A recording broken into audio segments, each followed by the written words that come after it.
যায়, কি করে সন্ধি করা যায়। 18-তে টঙ্গীর ইজতেমার ময়দান রক্তাক্ত হওয়ার পরে আমি বলেছি এই সোলার কাজ, এই সন্ধির কাজ দুষ্কর হয়ে পড়েছে, জানি না সেটা করতে পারবো কিনা। কেন পারবো না? একদল তো দেশীয় ব্র্যান্ডের, দেশীয় ওলামাদের পরামর্শ চলে, আর আরেক দল বিদেশি ব্র্যান্ডের দিল্লির কথায়, ইসরায়েলি কথায় তারা নড়াচড়া করে। কিন্তু তখন এত জোর করে বলিনি কেন? আমার কাছে প্রমাণ তেমন ছিল না। এখন প্রমাণ এসে গেছে, মিডিয়া পর্যন্ত লিখতেছে যে তারা রয়ের মাধ্যমে ইসরায়েলের সঙ্গে পর্যন্ত যোগাযোগ স্থাপন করে ফেলেছে। বুঝবার চেষ্টা করেন। এখন তাহলে কি করব আমরা? নীরব থাকবো? নিরপেক্ষ থাকবো? দর্শকের ভূমিকা পালন করব? কোরআনে কারিমের এখনকার নির্দেশনা কি? কোরআন আমাদেরকে এই অবস্থায় কি করতে বলছেন? একটু দয়া করে আমি সাধারণ যুবক যারা তোমাদের বলি, তোমরা মাঝে মাঝে আমাদেরকে অনেক ধরনের ত্যাগ লাগায়া থাকো। আমরা কোথাও যদি উত্তেজিত হই, তোমরা মনে করো এখানে উত্তেজিত হওয়ার কি আছে? একটু বুঝবার চেষ্টা করো, উত্তেজিত হবার কি আছে? এখন কোরআনে কারিমের নির্দেশ কি? ফাইন বাগাত ইহদাহুমা আলাল উখরা, ফাইন বাগাত ইহদাহুমা আলাল উখরা, এই যে দুই গ্রুপের আমরা সমাধান করতে চাচ্ছি, এখন এমন যদি হয় এক গ্রুপ আরেক গ্রুপের উপরে বাগাবাত করে, আক্রমণ করে, হামলা করে, এখন তোমরা কি করবে? তো ফাকাতিলুল্লাতি তাবগি, ফাকাতিলুল্লাতি তাবগি, ফাকাতিলুল্লাতি তাবগি, যারা বাগাবাত করেছে, যারা আঘাত করেছে, যারা হত্যাকাণ্ড করেছে, তাদের বিরুদ্ধে লড়াই করো।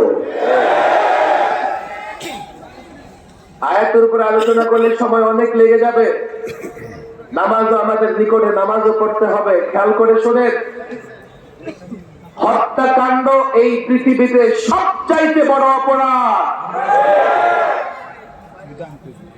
কোরআনে কারিমের আয়াত আপনাদের সামনে আমি তেলাওয়াত করেছি, ওয়া ইয়াকুতুল মুমিনা মুতাআম্মিদা, কেউ যদি ইচ্ছাকৃত কোন মুমিনকে হত্যা করে, মাদ্রাসার ছেলেরা কান খুলে শোনো, ফাজাযাউহু জাহান্নাম খালিদান ফিহা, ফাজাযাউহু জাহান্নাম, ইচ্ছাকৃত মুমিনকে হত্যাকারী তার বদলা, তার ঠিকানা হচ্ছে জাহান্নাম। এটা তো 1 নাম্বার শাস্তি বাকি, আরো 3টা বাকি আছে। 2 নাম্বার কি? অগদিবাল্লাহু আলাইহি, এই হত্যাকারীর উপরে আল্লাহ অসন্তুষ্ট হন। আল্লাহ অসন্তুষ্ট হন, এটা কোন মুমিন মুসলমান বরদাস্ত করতে পারবে না। অথচ কোন মুমিনকে ইচ্ছাকৃত হত্যা করলে আল্লাহ অসন্তুষ্ট হন। 2, 3 নাম্বার, শুধু অসন্তুষ্ট হন এমন নয়, ওয়াল্লাআনাহু, আল্লাহ তার উপর লানত করেন, আল্লাহ তার উপর লানত করেন। 4 নাম্বার শাস্তি, আ'আদ্দা লাহু আযাবান আযীমা, এবং তার জন্য ভয়াবহ শাস্তি প্রস্তুত করে রেখেছেন। আপনি খেয়াল করেন, একটা হত্যাকাণ্ড কত ভয়াবহ অপরাধ। কোরআনুল কারীমে কাবিল এবং হাবিলের ঘটনা, ন্যাক্কারজনক হত্যাকাণ্ডের ঘটনা বর্ণনা করার পরে আল্লাহ একটা বিধান লিখে দিয়েছেন। কাতাবানা, ভালো করে বুঝেন, আল্লাহ বলেন একটা বিধান লিখে দিলাম। কয় সে বিধানটা কি? মান কাতালা নাফসান বিগাইরি নাফসিন আও ফাসাদিন ফিল আরদ, কেউ যদি অন্যায় ভাবে কোন নফস, কোন ব্যক্তিকে হত্যা করে, ফাকান্নামা কাতালান নাসা জামিআ, ফাকান্নামা কাতালান নাসা জামিআ, সে কেমন যেন সমস্ত মানুষকে হত্যা করলো। আমি ওলামাদের বলি, দেখেন, কিছু বিষয় আমি কঠোর বক্তৃতা করেছি, শেষ পর্যন্ত সোহরাওয়ার্দীতেও আমি কঠিন বক্তৃতা করেছি। আমার বক্তৃতার পরে সাতপন্থী ভাইয়েরা আমার বিরুদ্ধে এত অভিযোগ, এত বিশুদ্ধার করেছে, ভাষায় বলতে পারবো না।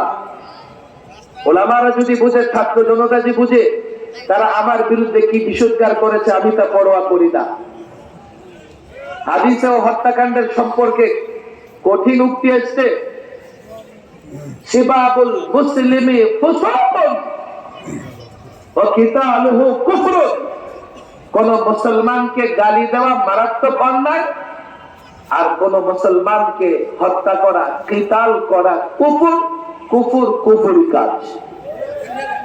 কতটা দেখেন, তারা বলবে কি হুজুর আমরা তো হত্যা করি নাই, আমরা নিরীহ মানুষ, আমরা পায়ে হেঁটে হেঁটে শুধু সেখানে গিয়েছি, আমরা তো হত্যা করি নাই। আর 4 জন মানুষকে কি 20,000 মানুষ মিলে হত্যা করতে পারে? আরেকটা হাদিসের বর্ণনা শুনে নেন, লাউ আ'আনা আহলুস সামাওয়াতি ওয়া আহলুল আরদ, আসমান এবং জমিনের অধিবাসীরা যদি সাহায্য করে, বিকাতলি মুসলিমিন, একজন মুসলমান হত্যায় যদি আসমানের বাসী, জমিনের অধিবাসী সহযোগিতা করে, লাআকাব্বাহুমুল্লাহু ফিন-নার, প্রত্যেকটাকে ধরে আল্লাহ জাহান্নামে নিক্ষেপ করবে। বলবেন হুজুর আমরা তো সহযোগিতা করি নাই, করো নাই, ওয়ালাউ বিশিক্কি কালিমাতিন আও বিশাতরি কালিমাতিন, একটা শব্দের মাধ্যমে, কিংবা তুমি তার সঙ্গে হত্যাকারীর সঙ্গে চলেছ, একটা হত্যাকারী শক্তি অনুভব করেছে, তুমি হত্যাকারীর সঙ্গে মিছিল করেছ, হত্যাকারী উদ্বুদ্ধ হয়েছে, তুমি হত্যাকারীকে শক্তি জুগিয়েছ, তুমিও জাহান্নামের আগুন থেকে বাঁচতে পারবে না। এই যখন শরীয়তের বাণী, এই যখন শরীয়তের পন্থা, পথ, পদ্ধতি, নির্দেশনা, ভালো করে শোনেন, এখন আর নীরব থাকার কোনো সুযোগ নাই। একটা সময় পর্যন্ত নীরব ছিলাম, সোলা করবার চেষ্টা করেছি, এখন ওই হাদিসের উপর আমল করবেন। উনসুর আখাকা যালিমান আও মাজলুমা, তোমরা তোমাদের ভাইকে সাহায্য করো, চাই সে জালেম হোক, চাই সে মাজলুম হোক। জালেমকে কিভাবে সহযোগিতা করব? মাজলুমকে তো সহযোগিতা করতে পারি, জানি। এই প্রশ্ন সাহাবায়ে কেরাম করেছিলেন, রাসূল সাল্লাল্লাহু আলাইহি ওয়াসাল্লাম বলেছেন, জালেমকে সহযোগিতা করো মানে তাকে জুলুম থেকে বিরত রাখো, তাকে জুলুম থেকে মানা করো। এই হাদিসের উপর আমল করবেন। যারা হত্যাকাণ্ড সংঘটিত করেছে, যারা জুলুম করেছে, তাদেরকে বিরত রাখতে হবে। দাওয়াত ও তাবলীগের নামে মসজিদে, ইজতেমার ময়দানে, বাংলাদেশের কোন মারকাজে প্রবেশ করে যেন আর জুলুম করতে না পারে।